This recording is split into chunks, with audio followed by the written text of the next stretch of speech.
Your espresso machine doesn't make your coffee taste good. I know. That's the thing nobody wants to hear after dropping $1,000 on a machine. But it's true. The machine is just moving hot water through coffee. What determines how that coffee actually tastes is how evenly the beans were ground before they got anywhere near it. And here's the problem with most home setups. People spend a lot on the machine and then grab whatever grinder is cheap because they figure grinding is grinding. It's not. When the grind is uneven, particles extract at different rates inside the same puck. Some go bitter, some barely extract at all, and you taste both in the same shot. The machine can't fix that. Better beans can't fix that. Nothing fixes that except the grinder. 7 levels, from $15 to genuinely stupid money. Let's go. Level 1, blade grinders, $15 to $40. There's a spinning metal blade inside. It just hits the beans until they're small enough. That's the whole mechanism. What comes out is dust at one end, chunks at the other, and everything in between, all going into your brew at the same time. The dust extracts almost instantly.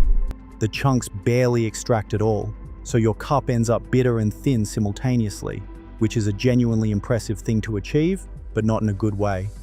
And you can't fix it. Grind longer, it gets worse. Better beans doesn't matter. The problem is structural. Don't buy one. If someone gifted you one, I'm sorry, but it needs to go.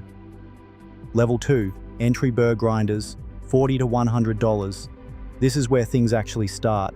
Burr grinders work completely differently.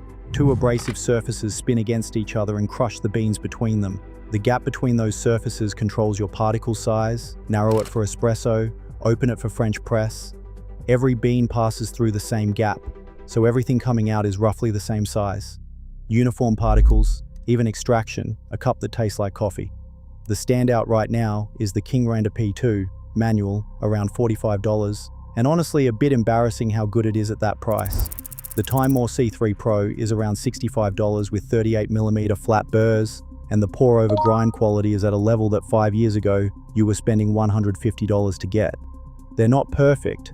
Burrs are small, retention is higher than you'd want, don't push them toward espresso. But the jump from a blade grinder to either of these is the single biggest flavor upgrade you can make in any home setup, and it costs less than a dinner out. Level 3, mid-range home grinders, $100 to $300.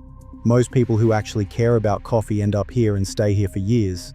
The Baratza Encore at $130 to $145 has been the default recommendation in this category for a long time. Conical burrs, easy to use, and if something breaks, you can get parts and fix it, which is more than most appliances offer. It does drip and French press well. It's not an espresso grinder, and it's smart enough not to pretend to be. The fellow Ode Generation 2 is more interesting at $299 to $349. Flat burrs, low retention, and for pour-over and batch brew, the grind quality at this price is hard to argue with. Worth saying clearly though, the Ode is a filter grinder, built for filter brewing. If you're thinking you'll use it for espresso too, you won't. Buy it for filter and be happy. Then there's the Comandante C40 MK4 at $280 to $320, a hand grinder, which is a lot for something with no motor. But the build quality is genuinely different. German-made, high nitrogen steel burrs, exceptional consistency at medium coarse settings. It's quiet, the workflow is slower, but there's something about grinding by hand in the morning that a lot of people actually end up liking. If you've got 5 minutes, it's worth a look. Level 4, prosumer espresso, $300 to $600. Here's where espresso enters the conversation properly.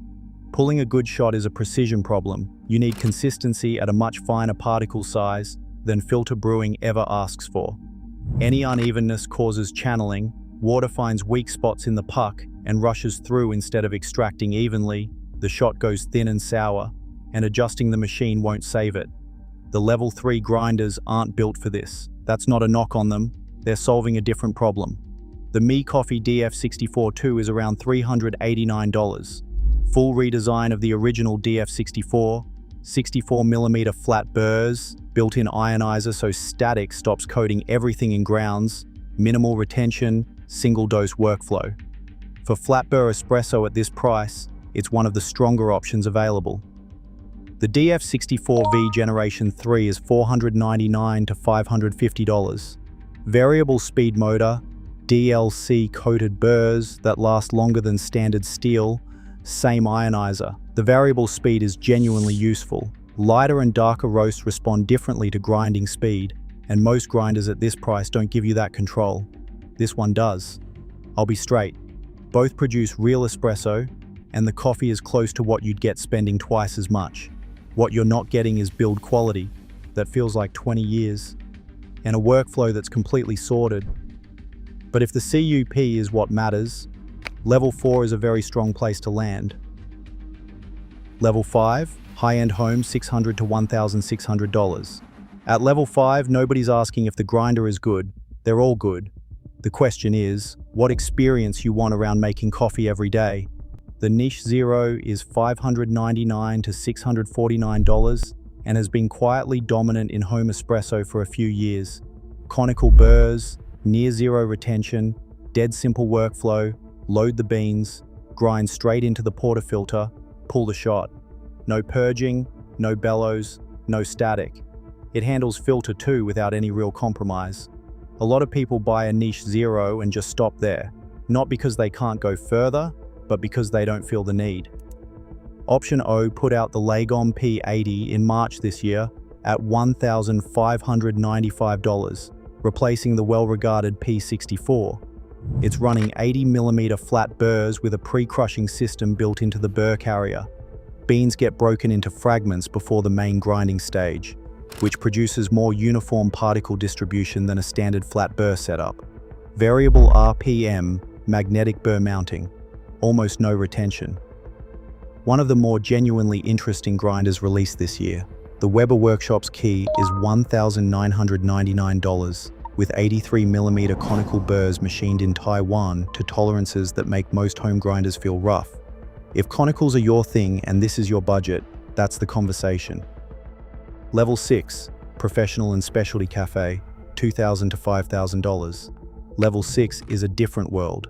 The Malkönig EK43 is $3,999, 98mm cast steel burrs made in Hamburg, and the reference point for specialty coffee grinding for over a decade. It was built for filter and bulk grinding, and then the specialty coffee world started running espresso through it and realized the particle distribution from 98mm burrs is in a different category from anything home-scale equipment produces. Word spread, now it's in every serious cafe, not because it was the marketed choice, because baristas kept reaching for it once they'd used one. You're also paying for what happens under volume. These machines grind hundreds of doses without drifting. They don't change character over a morning rush. That's a commercial engineering problem, and it costs commercial money to solve. For home use, it's a big specific decision. But people make it, and once you have one, the conversation about upgrading your grinder is over. Level 7, the insane tier, $5,000 plus. And then there's Level 7. The Weber EG1 starts at $3,500 and crosses $4,000 with upgraded burrs. The Lagom 01 is $2,650. The Lagom GDS is $3,450. Cafetech M6 is $2,500. Then there are fully custom builds, commercial platforms modded with aftermarket burr sets from SSP, Lebrew and Mizzen that push well past $5,000 depending on how far you go. Is the coffee better than Level 6? Probably marginally. Anyone telling you it's night and day from an EK43 is more in love with their equipment than their coffee. But that's kind of the point here. It's stopped being about function. It's about the thing itself, the tolerances, the materials, the craft. Same reason some people spend $3,000 on a Japanese hand plane, or a vintage reel-to-reel. The object matters as an object. If you've watched this far, you already know if that's you. 7 levels. Level 1, don't, just don't. Level 2, the real starting point. $40 and your coffee is already better than most cafe cups. Level 3, where filter brewing opens up. Most people land here and stay. Level 4, the floor for espresso you can actually dial in. Level 5, where serious home setups live and where a lot of them stay permanently. Level 6, cafe equipment for people who've fixed everything else. Level 7, you know. Next video is the exact grinders I'd buy at each level right now in 2026. Subscribe so you don't miss it.